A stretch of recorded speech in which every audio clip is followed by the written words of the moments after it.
I had my son 5 weeks ago and I realized I've never told his birth story, so we're gonna do that while we get ready. Starting the morning of, we had to be at the hospital I think at 5 in the morning. We had to leave our house so early. I got no sleep the night before. When I got there, I went and checked in and then they took me back to pre-op where I just waited until they were taking me back to surgery. In that room, they just did my IV, monitored the baby for a little while. I had a scheduled C-section because my son was breech. My surgery was supposed to be at 8 a.m. and he wasn't born until 10:42. Right before it was time to go back, they had told me that they had an emergency C-section, so obviously mine was gonna get pushed back. So they told me that they would be coming back to start prepping me in about an hour, but that still didn't happen. It actually ended up working out perfect though, because I was able to take a nap. He only wants to be held right now, so we're gonna continue the video like this. Basically, they told me it was gonna be about an hour and then they would come back in after they were done with the other girl's emergency C-section. So then about an hour later, they came back in and they said that the doctor had to go down to the labor and delivery floor now because there was somebody ready to push. So then I got bumped back again. Then around 10 a.m.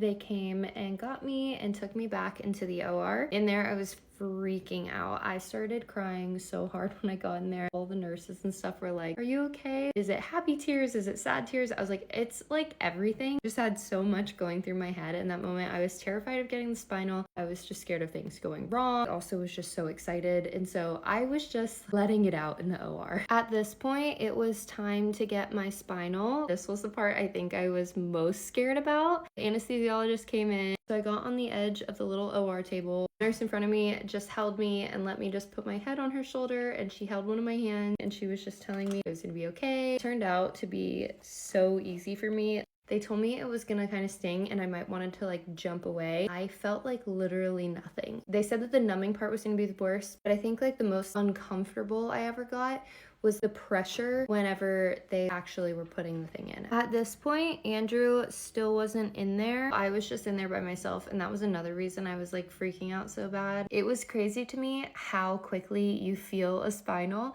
They literally put it in. It was okay, you might start feeling warmness in your legs. And it was immediately, I was I'm not gonna be able to move my legs. The nurses helped me pick my legs up and put them back on the table. And then they started prepping me and told me that they were gonna bring Andrew back in soon. I'm gonna need to make this 2 parts, so go ahead and go over and watch part 2. It's out now.